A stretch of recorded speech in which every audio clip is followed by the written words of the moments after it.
noche un programa de primer nivel. No te pierdas una conversación con la magistrada Yasmín Bonilla García. Hablaremos de justicia con perspectiva de género. En Tiempo de Mujeres llegamos todas. Comenzamos. En México, la justicia ha tenido rostro de mujer, aun cuando por décadas no se les permitía hablar.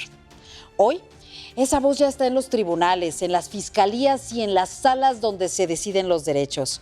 Pero el reto sigue siendo enorme: convertir esa presencia en poder real, en decisiones que cambien vidas y no solo en estadísticas.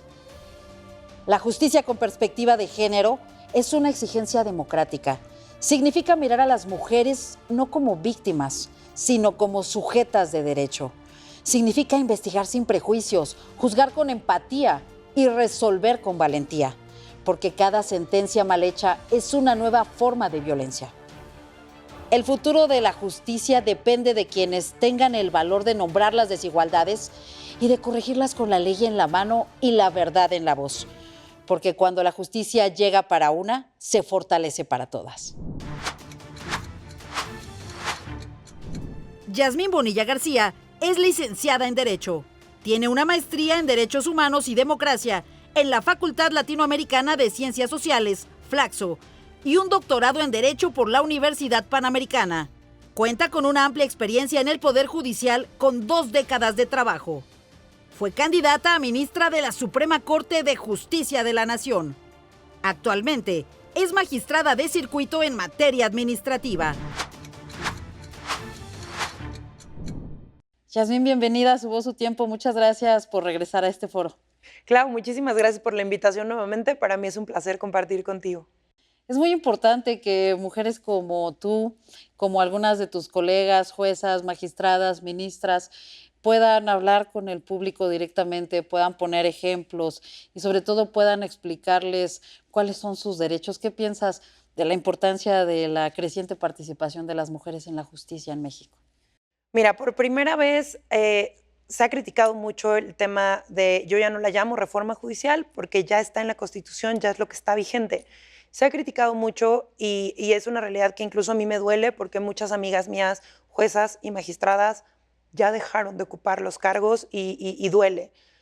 Pero por otra parte, del lado optimista, si así lo queremos ver, por primera vez hay un 60%, un poco más del 60% de mujeres juzgadoras en el país, a costa, sí, de la pérdida de plazas de otras mujeres, pero la realidad es que hay muchas mujeres. Ahora, ¿cuál es el problema de que haya este 60%? No es que, el problema no es el número, el problema es que ahora las mujeres tenemos que demostrar nuestra capacidad y legitimar nuestra función. Y para eso estamos las mujeres juzgadoras, para aportar esta sensibilidad a la impartición de justicia y una realidad que es dura, pero lo voy a decir, para nosotras es mucho más fácil juzgar con perspectiva de género. Hay aún mucha reticencia, todavía este escozor en las fiscalías, en algunos poderes judiciales locales del género masculino, que como que no les gusta mucho aplicar esto de la perspectiva de género.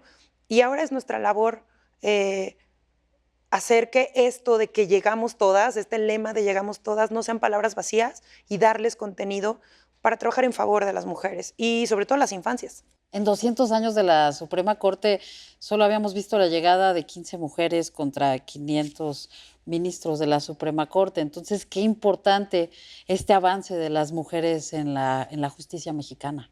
Sí, por primera vez hay 5 mujeres contra 4 hombres, ¿no? La comparación es enorme, si tomamos en cuenta que nunca había habido un pleno de la Corte en el que hubiera mayoría de mujeres, y ahora toca demostrar por qué las mujeres merecemos esas sillas. Como legisladoras, como juzgadoras, como presidenta, es ahora el tiempo, para que sea tiempo de mujeres, demostrar por qué merecemos estar ahí. En un país donde hay 11 feminicidios todos los días, pero también en un país donde hay adolescentes violentadas, niñas violentadas y donde muchas de ellas han dejado de creer en la justicia. ¿Qué casos prácticos nos puedes platicar ¿Qué ejemplos puedes poner precisamente de dónde se juzgó con perspectiva de género, de cómo se hizo la diferencia, para que sigamos aprendiendo todas nosotras sobre cómo va a cambiar la justicia en México? Mira, bien lo dices, en un país en el que muchas niñas y adolescentes, y me enfoco en ellas porque a mí me preocupan mucho las juventudes, ya no hay esperanza, ya. ¿Cómo le dices a una niña víctima de una agresión sexual por parte de su papá, de su abuelo, de su tío, que tenga esperanza? Creo que la mejor manera de decirles a las mujeres, sin importar su edad, que sí hay esperanza es empoderándolas con sus derechos, hacerles saber que hay personas que día con día estamos conscientes de que el Estado, el gobierno ha fallado en respetar los derechos humanos de las personas y en hacer que las propias autoridades respeten esos derechos humanos. Y quiero decirles que es real, que sí pasa, que sí hay sentencias que son en su favor, y no por el solo hecho de darles la razón, sino porque es lo que en justicia les corresponda. Y quiero, antes de platicarte de estos casos, también que es importante que las mujeres sepan que yo me dedico al juicio de amparo, ¿no? Esto que en televisión a veces suena algo como muy costoso y lejano. Es importante que las mujeres sepan que los jueces y los magistrados y los ministros, las personas juzgadoras, no cobramos por llevar los amparos. El amparo es gratis, no cobramos las famosas mordidas, el amparo es gratis y es importante que lo sepan. Y si no tienen una persona abogada, hay un Instituto Federal de la Defensoría Pública que es gratuito y las mujeres pueden hacer sus demandas, y si no tienen un abogado, en su demanda pueden pedir que el juez les asigne un abogado gratuito. Y esto es bien importante para que poco a poco vayamos trabajando en los derechos de las mujeres. ¿Qué casos me suenan así como, híjole, difíciles de creer y que son sensibles a estas realidades de niñas lejanas de la justicia? Es en la Suprema Corte, cuando tuve oportunidad de estar en la Corte, llegaron dos casos, pues yo los llamaría icónicos, de niñas, mujeres menores de edad, que fueron víctimas de violación. ¿Y qué pasó en uno y qué pasó en otro? En un caso muy particular, la niña fue víctima de esta agresión por parte del jefe de su hermana, pero un señor de más de 60 años. Y entonces, digamos que el señor era cercano a la familia, entonces la seduce, empieza a salir con ella, comete la agresión contra ella, la niña queda embarazada. Y entonces ella, asustada, no le dice nada a sus papás. ¿Por qué? Porque es el cercano a la familia y es el jefe de su hermana. ¿Quién le va a creer, no? Esta primera parte. Y entonces le platica a él y él le dice que tiene prohibido interrumpir el embarazo y que no le puede decir a nadie, pero que él se va a hacer cargo. Entonces ella sigue nerviosa y el señor le dice, tú no puedes hablar porque si tú hablas yo corro a tu hermana, yo la despido. Y entonces empieza como este terror psicológico de, si hablo mis papás me van a regañar por haber salido con alguien y embarazarme, pero además si hablo, las consecuencias de mis actos, ¿sabes? De mi pecado, lo va a sufrir mi hermana, no yo. Y entonces se queda callada hasta que evidentemente avanza el tiempo y está cerca de las 12 semanas, está como en la semana 8, y ya, por fin le dice a sus papás van al Ministerio Público, la llevan al Ministerio Público, y ahí empieza otra serie de terror psicológico, si lo queremos llamar así. Entonces ella denuncia y el propio Ministerio Público le dice, híjole, yo te aconsejo que no sigas con esto, porque esta persona es reconocida en la comunidad. Nadie te va a creer. Mejor, mira, te doy tu hoja para que vayas a interrumpir el embarazo, pero pues no digas ni quién fue, porque nadie te va a creer. Y entonces, caray, ¿no? La niña, como, imagínate una chica de 12 años, como viviendo todo esto, la llevan al hospital público y en el hospital público se niegan a practicar la interrupción en estos llamados comités bioéticos. Entonces le empiezan a postergar. O sea, ella tiene el derecho.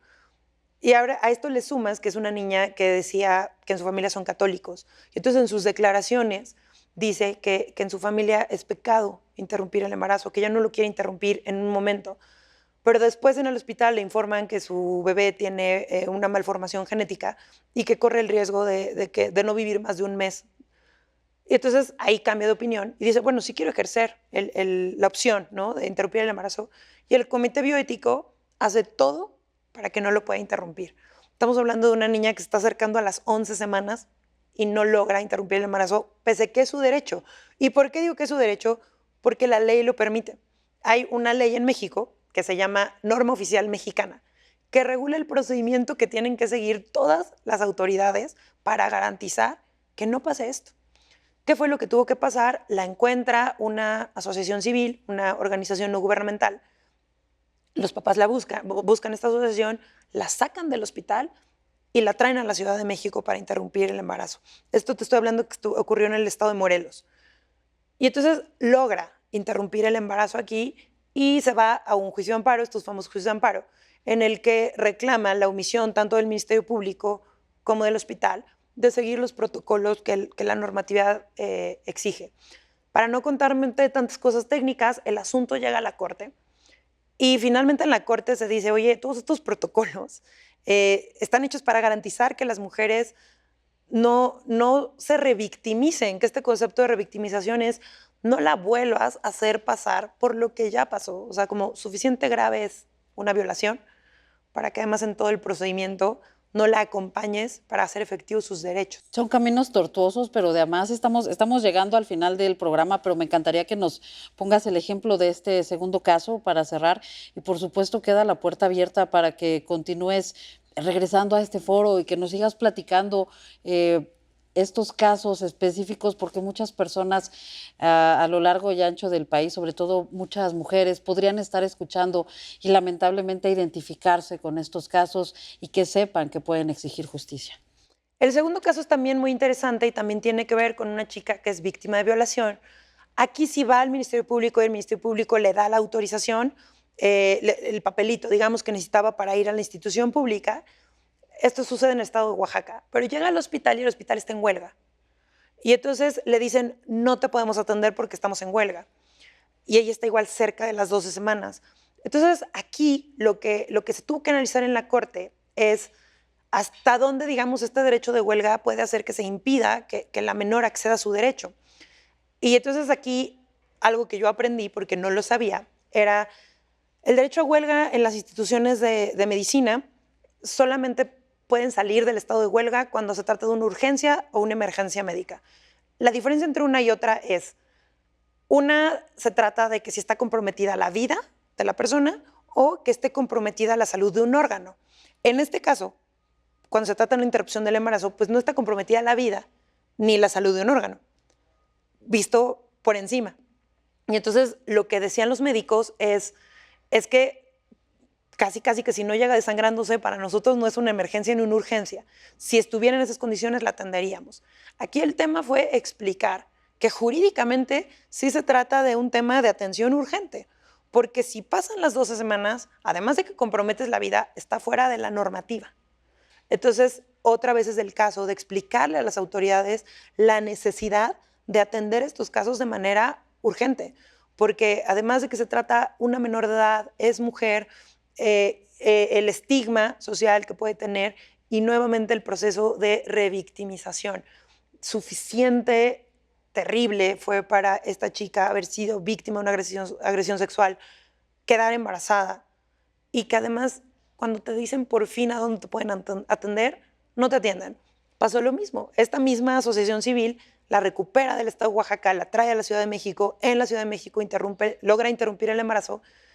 Y después es cuando puede empezar a tramitar este juicio para que el Poder Judicial le diga a las autoridades lo que ya está en la ley, lo que es inconcebible, ¿no? Es como, si ya está en la ley, ¿por qué tendríamos que decírselos? Por esta interpretación. Yasmín, qué importante escuchar las voces de las mujeres de la justicia. Regresa, por favor, a este foro para continuar platicándonos estos casos emblemáticos que deben resonar en todo el país. Yo encantada de regresar con ustedes y ha sido un gusto compartir contigo nuevamente. Un gusto y un honor. Muchas gracias, Yasmín. Gracias. Y gracias a usted por acompañarnos. Nos vemos el próximo sábado a las 11:15 de la noche.